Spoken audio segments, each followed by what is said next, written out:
Deleitados se encuentren en esta segunda parte de la sesión de hoy, consideraciones sobre la confesión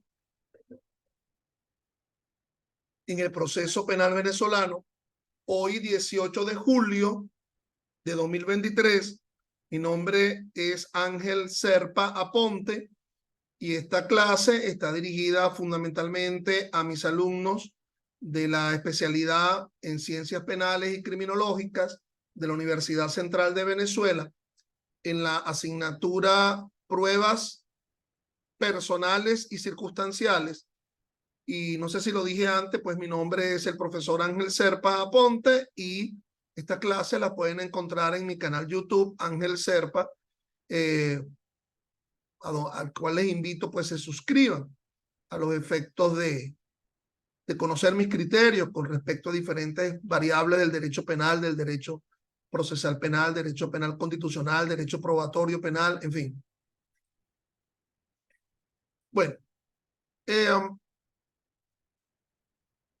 como se los había anticipado, nos encontramos dentro de esta prueba personal, proviene de un sujeto, proviene de una parte procesal, el acusado, el imputado, que es la confesión. Ella no ha desaparecido en el ámbito del sistema procesal penal actual venezolano, regulado tanto por la Constitución como por el propio Código Orgánico Procesal Penal. De más está decir, pues, que el propio artículo 49 de la Constitución, en su numeral 5, no extingue, no elimina la confesión como prueba, solamente que la limita a que no podrá realizarse con la coacción, ser obligado por parte del propio procesado ni de sus parientes dentro del cuarto grado de consanguinidad y segundo de afinidad. Se dice en la norma también su cónyuge, concubino o concubina, y la confesión solamente será válida si fuere hecha sin coacción de ninguna naturaleza. Importante la frase, casi lacónica. La confesión solamente será válida si fuere hecha sin coacción de ninguna naturaleza. Por una parte, primera conclusión, no desaparece la confesión en el ámbito procesal penal, porque la confesión será válida. Entonces hay opciones en las cuales sí se valida la confesión, sí existe, sí debe ser entendida como formando parte del elenco de prueba en el proceso penal. El problema es la hipótesis de ilicitud que se deriva del artículo 49, numeral 5 de la Constitución, la cual se entronca con las hipótesis de ilicitud que están en el artículo 181 del COP.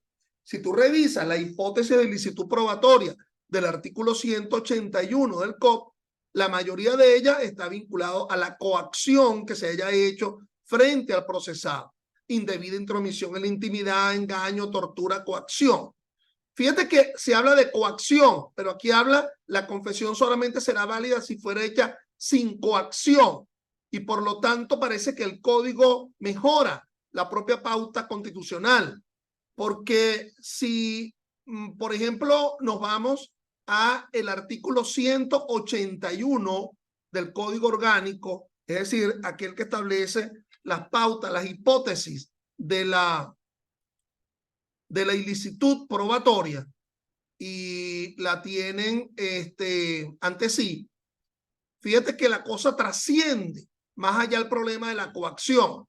Los elementos de convicción solo tendrán valor si han sido obtenidos por un medio lícito incorporado al proceso conforme a las disposiciones de este código. No podrá utilizarse información obtenida mediante tortura, que sería una hipótesis de coacción, maltrato, coacción, expresamente lo dice la norma, amenaza, pero ahora viene engaño, es decir, el ardid, que quizás alguien pudiera entender como que no es una forma de coacción. Engaño, el tema de la coacción implica violencia física, violencia psicológica, violencia moral, pero el engaño implica un ardid, una falsa concepción de la realidad, es decir, la creación de una circunstancia putativa, una falsa concepción de la realidad. Indebida intromisión en la intimidad del domicilio. allí no hay un tema de declaración. En la correspondencia, las comunicaciones, los papeles y los archivos privados, ni la obtenida por otros medios que menoscabe la voluntad o viole los derechos fundamentales de la persona.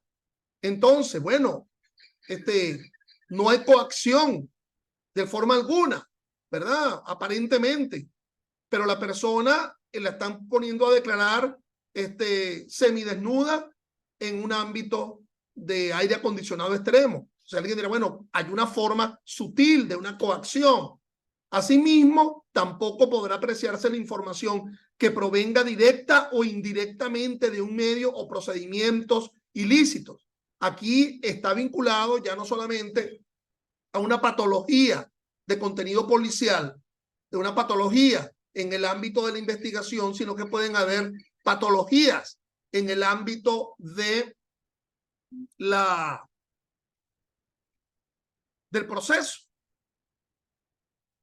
Imagínense que se le dijese a alguien, tu compañero de causa, como se dice ahora, el causa tuya, pues, ¿okay? El coacusado admitió los hechos, pero no se muestra el acta de la admisión de forma alguna.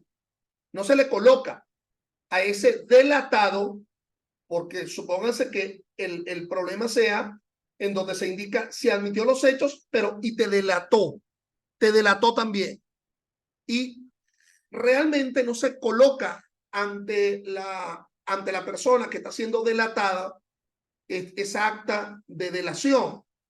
Bueno, allí evidentemente hay un problema en donde no hay coacción, pero existe un ocultamiento. Los actos procesales no pueden ser actos procesales, digamos, anónimos. Hay un principio que regula los actos procesales, que es el principio tanto de la identidad, es decir, saber de quién proviene el acto procesal, el principio de la individualidad. En un proceso solamente puede existir un solo tipo de acto procesal, pero sobre todo el principio del conocimiento en lo que atañe a las partes en sentido global. Está reservada las actuaciones a los terceros, pero en lo que atañe a las partes, debe realmente ponerse en conocimiento, a menos que nos encontremos con un caso de reserva de las actuaciones. Pero mal podríamos hablar de una reserva de las actuaciones si nos encontramos en una audiencia preliminar. Y para los efectos de una audiencia preliminar, en la acusación debe estar presente todos los elementos en la cual se sustenta ese fundamento serio, inclusive la admisión de los hechos. Entonces, procurar que alguien admita los hechos porque le están diciendo que su coacusado lo delató es una forma inadecuada para lograr la confesión de otro, porque evidentemente el prisma de la coacción del artículo 49, numeral 5 de la Constitución, se extiende, se extrapola a las hipótesis del artículo 181 del COP. Entonces, no es solamente que el 49.1, que habla de violación del debido proceso en la obtención probatoria, se reglamenta, se explicita en las hipótesis del 181 del COP, sino que también la coacción, en la frase final, en la frase infine del artículo 49, numeral 5 de la Constitución, se entronca, se explica en las hipótesis de ilicitud que se manejan en el 181 del Código Orgánico Procesal Penal. Tú sabes que por ahí se suele decir que en el caso del derecho penal sustantivo, se dice, el derecho penal sustantivo no hace más que proteger los bienes jurídicos que están descritos en la Constitución. La Constitución tiene un elenco de bienes jurídicos, propiedad, libertad, vida, y que el derecho penal sustantivo no hace más que proteger por la creación de tipos penales, toda la concepción del ordenamiento jurídico penal y de la sanción, no hace más que proteger, repito, los derechos y garantías presentes en la Constitución. Bueno, de igual forma, uno pudiera decir que los derechos procesales o las garantías procesales que se encuentran presentes en la Constitución, de alguna forma se explicitan, de alguna forma se instrumentalizan a partir de la propia norma adjetiva, el código orgánico, y mucho más si tiene ese carácter de orgánico, porque está desarrollando una norma, un principio o un valor constitucional. Entonces, volviendo al tema del artículo del artículo 49, numeral 5 de la Constitución, nótese que además mal se podría decir que la declaración de un pariente dentro del cuarto grado de consanguinidad, concubino, concubina, cónyuge, sea denominada una confesión cuando ese pariente no ha sido imputado por la comisión de un delito. Es decir, la confesión provendría exclusivamente de quien ostenta la condición de imputado. A partir de allí, y ustedes a lo mejor preguntarían, ¿y no sería a partir de la condición de acusado? Bueno, no, porque, por ejemplo, podríamos estar en la presencia del supuesto especial de la delación, artículo 40. Es decir, entre el momento de la imputación y el momento de la acusación es cuando esa persona admite los hechos y lo está admitiendo, qué sé yo, en sede judicial o en sede fiscal, el supuesto especial de la delación a los efectos de ser usado posteriormente en una audiencia preliminar, a los efectos de lograr que ese delator pues admita los hechos como consecuencia de la delación. Entonces, pero además, disculpen la disgregación del asunto, ¿no? Ya con la famosa sentencia, si mal no recuerdo, la 902 del año 18 de la Sala Constitucional, en donde se permite la acusación particular propia por parte de la víctima, aun cuando el Ministerio Público haya decidido no acusar porque sencillamente no acusa, o porque presenta una solicitud de sobreseimiento, o porque presenta un decreto de archivo fiscal.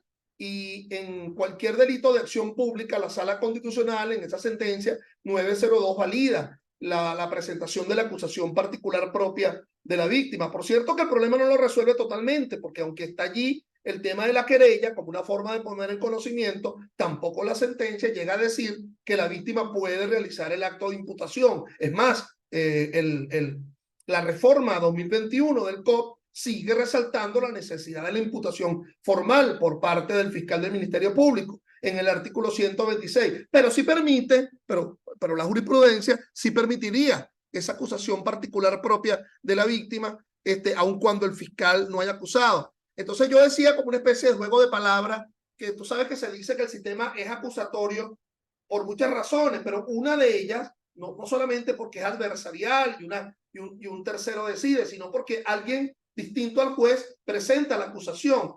Bueno, y este sería el fiscal, pero siendo que ahora la víctima también puede presentar la acusación, y entonces como atribución que le corresponde al fiscal del Ministerio Público, en atención a lo que se establece en el 285, numeral 3 y 4 de la Constitución, yo creo que más bien, en lugar de hablar de un sistema acusatorio, hablaríamos de un sistema imputatorio, ¿verdad? Porque esa sí es una atribución que no se le niega al fiscal del Ministerio Público. Es decir, ese vasito de agua, ese un vaso de agua no se le niega a nadie, pero esa no se le niega al fiscal del Ministerio Público. Si la jurisprudencia de la Sala Constitucional le afirma la posibilidad de la acusación particular, aun cuando el fiscal haya decidido no acusar, una especie de privatización del proceso penal venezolano, bueno, lo que sí, evidentemente, no se le ha atribuido a la víctima es la facultad de imputar. Claro que hay vaivenes allí cuando se habla de la duración de la fase preparatoria, artículo 295, será de 6 meses. ¿Desde cuándo? Desde el momento de la imputación formal, pero también dice desde el momento de la individualización. Y esa individualización a lo mejor surge por una actuación de parte de la víctima, por ejemplo, la interposición de una querella, donde evidentemente tiene que señalarse a alguien en concreto como responsable de la comisión de un delito en específico, o como por ejemplo lo que nos establece el 122.2 del del COP, en donde la víctima puede solicitar diligencia de investigación y a lo mejor en esa diligencia de investigación individualiza a alguien en concreto. Que para no hablar sobre si la denuncia en donde se individualiza a alguien en concreto, ya eso configura una individualización que por lo menos tenga el mismo nivel de la imputación formal, es decir, llamada imputación material. Pero bueno, volviendo al tema que nos ocupa, ciertamente el tema el artículo 49, numeral 5 de la Constitución, bueno, te asevera que la confesión en primer lugar no ha desaparecido, sigue existiendo en el ámbito del proceso, que se valida si no hay coacción, pero que esas hipótesis de coacción no deben ser consideradas las que están descritas en el artículo 49, 181 del COP, que por cierto está hecho en algunas expresiones un tanto genéricas, en el sentido de que no es un elenco en números clausos, sino el abanico de la redacción permite una interpretación un tanto mucho más amplia, atendiendo a la realidad del caso en concreto, atendiendo a la realidad del propio acto del cual se está derivando la confesión, como pudiera ser la propia coacción del defensor, imponiendo a su defendido a que admita los hechos, bien sea de una forma verbal, bien sea de una forma física, o definitivamente, imaginémonos una declaración, una expresión escrita o un alegato del propio defensor frente a un delito que ha solicitado el sobreseimiento al fiscal del Ministerio Público y que el propio defensor diga por equivocación, recomiendo a mi defendido que admita el hecho que el fiscal está sobreseyendo en lugar del delito por el cual está siendo acusado. Una locura como esa. Entonces, bueno, evidentemente nos encontramos en presencia de una ilegítima defensa. A partir de ahora, vamos a ir abordando las referencias normativas en donde el tema de la confesión sigue estando presente en el Código Orgánico Procesal Penal. Y ustedes dirán, bueno, ¿y por qué tú estás arrancando con el artículo 40 del COP? Bueno, en primer lugar, por un problema de ubicación. Quiero ir desde las normas inferiores a unas normas superiores. Por ejemplo, el llamado supuesto especial de la delación. Artículo 40. El Ministerio Público solicitará al juez de control autorización para aplicar el presente supuesto especial cuando se trate de hechos producto de la delincuencia organizada o de la criminalidad violenta y el imputado o imputada colabore eficazmente con la investigación. Entonces, fíjate que aquí la primera pregunta que nos haríamos, ¿la solicitud de autorización es previa a la colaboración o la solicitud de autorización es posterior a la colaboración? Yo creo que el tema es con posterioridad a la colaboración. Es decir, no primero se le pide la autorización al juez de control para que se valide el supuesto especial de la delación, sino que sencillamente esta es una circunstancia de hecho. Es decir, la norma no precisa quién busca a quién. ¿Tú sabes qué? A veces cuando yo explico el principio de oportunidad, digo, bueno, en el principio de oportunidad, el fiscal solicita el mismo porque considera que el delito es de bagatela, considera que el delito es de poca monta y por lo tanto él prescinde del ejercicio de la acción penal. Pero no dice la norma, es el quién busca a quién. ¿Ok? Entonces, o cómo se da eso, y es a cambio de nada. El fiscal solicita el principio de oportunidad a cambio de nada. En el acuerdo reparatorio como alternativa hay un pago, hay un cumplimiento obligacional, esconde el contrato de transacción. En la suspensión condicional de proceso existiría una admisión a los fines del cumplimiento de un régimen de prueba, artículo 43. Pero en el principio de oportunidad es a cambio de nada. Es decir, ni siquiera fírmame un papelito. Es como, decía yo, es como un tipo que salga con una dama y le diga, dame un beso. Y ella, ¿y a cambio de qué? Bueno, a cambio de nada, dame un beso. Bueno, algo así. Y si seguimos con la hipótesis del beso, entonces diríamos, bueno, ¿quién busca a quién en la delación? Por ahí se dice una expresión, bueno, quien quiere besar busca la boca. Bueno, aquí no se dice quién busca a quién. Aquí se dice un problema de colaboración eficaz. Es decir, que pareciera que el Ministerio Público pudiera de alguna forma contactar a ese delator, o pudiera ser que el delator contacte al fiscal del Ministerio Público, pero no lo hace a través del juez. Es decir, esa autorización sería una autorización ex post, una vez que se haya logrado la colaboración eficaz en la delación como elemento de convicción que sustente al fiscal del Ministerio Público, es que se solicita al juez de control la autorización a los efectos de que se generen las finalidades que se describen en el supuesto, que es la rebaja de la pena, porque el propio fiscal es el que está manifestando si le convence, si le ha sido asertiva, si es fructuosa, si no ha sido escuálida esa colaboración, si ha sido provechosa a los fines de acusar. Bueno, tan provechosa será que si delata al otro, lo estaría ofertando como prueba en el juicio oral y público, puesto que no puede haber, evidentemente, una apreciación en medianía, si de forma mediata. Tiene que haber una apreciación de forma inmediata, una apreciación de la prueba. Escuchar de viva voz del delator al juez de juicio, en plena audiencia del juicio, esa pauta del 16 del COP que me habla de la inmediación. Entonces, en este caso, en el caso del supuesto especial, colabora eficazmente con la investigación, aporta información esencial para evitar que continúe el delito o se realicen otros, ayuda a esclarecer el hecho investigado u otros conexos, o proporciona información útil para probar la participación de otros imputados o imputados. Es decir, hay una finalidad de carácter probatorio. Es una confesión para probar la participación de otro. Entonces, el tema de la confesión se extrapola evidentemente a la responsabilidad personal del confesante.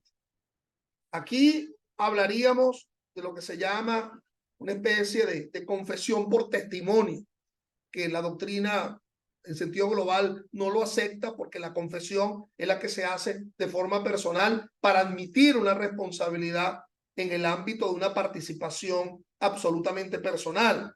Entonces, aquí se está confesando una participación en un hecho, pero con una finalidad esencial de delatar al otro, porque el otro ha tenido una participación dentro del hecho de mayor significancia del que está delatando, porque si no, evidentemente, no hay lógica en la figura.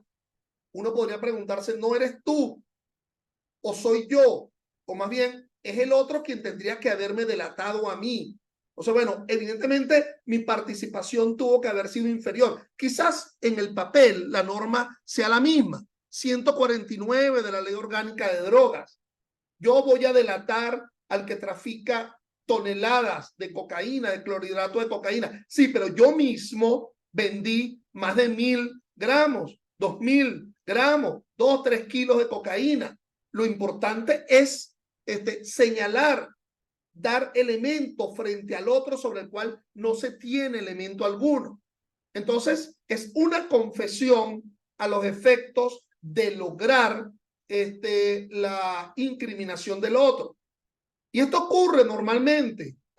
Hay una figura que se llama la declaración del coimputado, el coimputado como fuente de prueba. Como fuente de prueba, evidentemente, si es con un coimputado, sería en el ámbito de lo que técnicamente sería una confesión. Pero ahí tendríamos que dividir las aguas. En el caso propio hay una confesión. En el caso del señalamiento del otro hay un testimonio.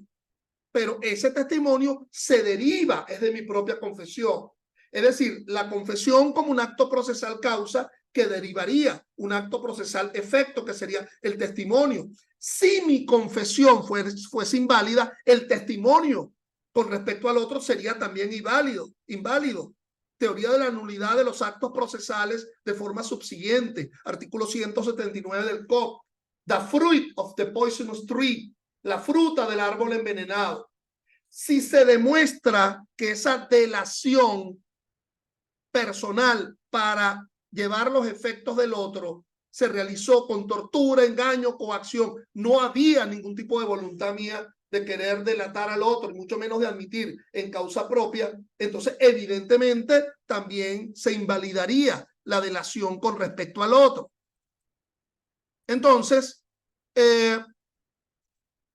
fíjense, siempre que la pena que corresponda al hecho punible por el cual se le investiga, porque al final del camino él va a terminar siendo acusado, sea menor o igual que la de aquellos cuya persecución facilita o continuación evita. Sea menor o igual. En esto de sea menor o igual, el abanico es grande. Grande. ¿Ok? Pasaría por un problema de concurso de personas en el delito. Fui un cómplice no necesario, menor pena, como lo establece el 84, Código Penal. Ajá, pero prácticamente es la única figura, porque si soy determinador, instigador o cómplice necesario y con más razón coautor, bueno, va a tener la misma pena. A veces yo creo que el problema no es de la pena, el problema es de la circunstancia. Mira, lo hice exactamente igual, ¿vale? Oye, pero aquí colaboré en la última muerte de la persona. Una banda de sicarios. Y ya el tipo tenía 14 muertos antes, 15 muertos antes, que no se ha podido determinar quién fue el que lo mató. Claro, se sabe de la última porque colaboró con el último encargo del sicario, pero con respecto a los 14 anteriores no se ha podido determinar. Fíjate que tendría la misma pena con respecto a esa muerte, pero con respecto a los anteriores no. Entonces, evidentemente, allí tendríamos un problema que trasciende al propio hecho. Se dice que el derecho penal es un derecho penal del hecho en concreto, pero aquí se habla de criminalidad violenta. Es decir, el tema, inclusive por la vía del delito continuado, artículo 99 del Código Penal. Pero también, y no voy aquí a pretender dar una clase de atenuación de responsabilidades, que ya tu profesor en la materia, los excelentes profesores del posgrado, aquí me quiero concretar en el tema de la prueba, pero también pudiera ser un problema de atenuantes, ¿ok? De circunstancia modificativa de la responsabilidad penal. Ese delator tiene menor pena, bueno, porque cometió el delito entre 18 y 21 años de edad. Artículo 74, numeral 1 del Código Penal. Y al que quiere delatar, pues no tiene esa condición etaria. Ha cometido el delito con mayor edad y por lo tanto no se le impone la disminución del artículo 74.1. Pero es que inclusive el argumento puede ser que por el propio hecho de la delación yo tengo necesariamente una menor pena y por lo tanto sí estoy habilitado para haber delatado al otro. Porque como estoy confesando en la propia causa, esa es una circunstancia de tal magnitud, como lo dice el artículo 74.4 del Código Penal, que me hace disminuir la responsabilidad. Más allá de la disminución que surja del propio 40 del COP, la disminución viene inicialmente del Código Penal, porque estoy confesando en causa propia. Eso inclusive a los efectos de la rebaja, porque fíjate que la rebaja del delator se le dice que se le rebaja la mitad de su pena. Y yo entiendo que también debe rebajársele a lo que queda de esa mitad por haber admitido los hechos en causa propia. Entonces, se le rebaja la mitad por ser testigo en la causa del otro, del delatado. Y a lo que queda, mi humilde criterio es que debe rebajársele la mitad o una tercera parte, pero ya no como consecuencia del 40 del COP, sino como consecuencia del 375, la admisión de los hechos, el tema que nos ocupa, la confesión.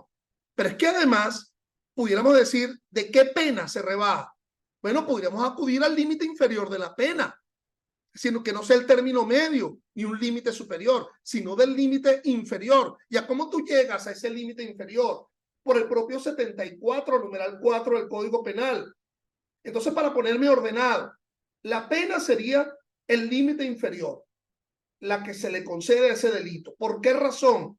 Por la confesión en esa causa propia. Cualquier otra circunstancia de igual magnitud, 74.4 del Código Penal. A esa pena habría que rebajársele la mitad por delatar al otro. Y como está admitiendo en causa propia, entonces ciertamente se le dará la rebaja del artículo 375. Muchos de ustedes levantan la ceja y dicen, ay, pero hay una doble rebaja por la misma circunstancia. No, no es la misma circunstancia. Una es de origen penal sustantivo, 74.4 del Código Penal, y la otra es de origen adjetivo. Es decir, el tema de la individualización de la pena pasa en primer lugar por la individualización desde un punto de vista material, sustantivo, y después pasaríamos a una individualización desde el punto de vista adjetivo, estando presente los beneficios procesales. Ya aquí la plataforma me hizo la seña, entonces ya saben ustedes que cuando esto se acabe, abruptamente, profesor, bueno, se terminó abruptamente porque ya son las 8:30. Entonces, admitida la solicitud del Ministerio Público, la causa seguida al informante se separará, ordenándose el resguardo de aquel en un establecimiento que garantice su integridad física, para lo cual cooperan todos los organismos que el Estado requiera.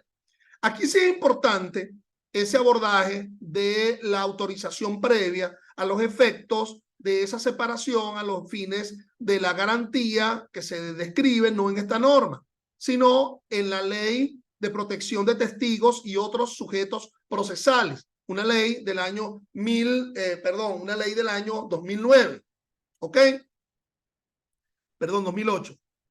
El juez, para dictar sentencia en la oportunidad correspondiente, rebajará la pena aplicable a la mitad de la sanción establecida para el delito que se le impute al informante. Debería haber dicho aquel que se le acuse, ¿no? Cuando hayan sido satisfechas las expectativas, lo cual deberá constar en el escrito de acusación. Aquí lo dice. Satisfechas las expectativas. ¿Cuándo se satisfacen las expectativas? Bueno, la expectativa se satisface con la condena del delatado. Allí es cuando se satisface la expectativa. Y esa condena del delatado podría ocurrir en dos momentos. Podría ocurrir en la audiencia preliminar, cuando ese delatado, de nuevo, libre de apremio y coacción y conociendo la delación, admita los hechos. Pero pudiera ocurrir en el juicio oral y público. El delatado dice, no, yo conozco la delación, pero yo no voy a admitir los hechos. Que me pasen para juicio. Vamos para juicio, yo no voy a admitir. Entonces, todavía no sabemos si se satisfizo las expectativas, si hay una satisfacción de las expectativas, ¿ok? Por parte del delator. Entonces, evidentemente, esa satisfacción de expectativas se va a verificar es en el propio juicio oral y público, cuando como testigo libre de apremio y coacción y con su propia voluntad de declarar, allí delate al otro. Es allí donde se va a satisfacer esas expectativas. En todo caso, el Estado adoptará las medidas necesarias para garantizar la integridad física del informante. Por cierto que por lo menos se elimina esa norma, esa mención un tanto medio ridícula, ¿no? De novela de 2 de la tarde, como había la redacción de ese supuesto especial en los códigos anteriores, que se hablaba del informante arrepentido, así se llamaba, el informante arrepentido. Eso me sonaba a literatura romántica del 19, Emily Brontë y todos ellos. Bueno, en fin. En aras del tiempo, vamos a ver otro ejemplo de esa confesión. Y el ejemplo viene de otra alternativa. La primera que les hablé es del principio de oportunidad, ese primo hermano, que es la delación, y esta proviene del artículo 43 del COP, que es cuando nos habla de la suspensión condicional del proceso. Es decir, una alternativa a la prosecución procesal, donde si se tratare de un delito menos grave, ese acusado o ese imputado admite los hechos a los efectos de acogerse a un régimen de prueba. Por cierto que para que ello suceda, para que se dé esa suspensión, tendría que haber una especie de tetra admisión, no solamente que él admita, sino que también lo acepte como tal la víctima, que lo acepte como tal el fiscal del Ministerio Público, ya vamos por 3, y el juez, serían 4, que aceptaría que esa admisión va a conllevar a una suspensión condicional del proceso. Ahora lo que yo quiero significar es la redacción del artículo en la cual dice: siempre que el solicitante admita plenamente el hecho que se le atribuye, aceptando formalmente su responsabilidad en el mismo. Entonces, hay una especie de confesión allí en esa admisión mucho más ampliada. Porque fíjate que dice, admita plenamente el hecho. Nos ubicaría en el aspecto objetivo del delito, la causación. El hecho ocurrió, aceptando formalmente su responsabilidad en el mismo. Por lo tanto, estaría admitiendo la culpabilidad que ha sido imputada, que puede ser una culpabilidad dolosa, que puede ser una culpabilidad culposa, que puede ser una culpabilidad preterintencional, que puede ser una culpabilidad en dolo eventual, en culpa consciente, como se le ocurra a ese titular de la acción penal.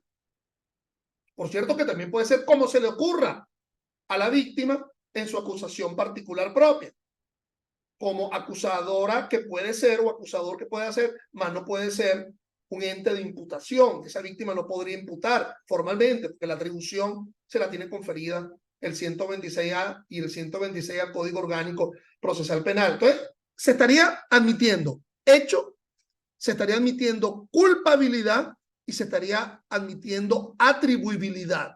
Es decir, se estaría confesando que el hecho ocurrió, se estaría confesando la culpabilidad y se estaría confesando la atribuibilidad. Atribuibilidad es importante.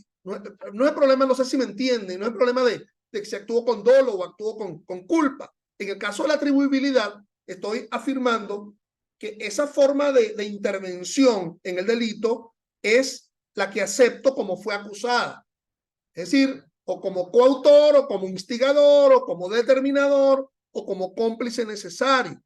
Entonces, ello de la manera como lo atribuye el Ministerio Público, es decir, es mucho más cerrado, es una especie de candado infranqueable por donde no hay resquicio alguno para asumir una forma de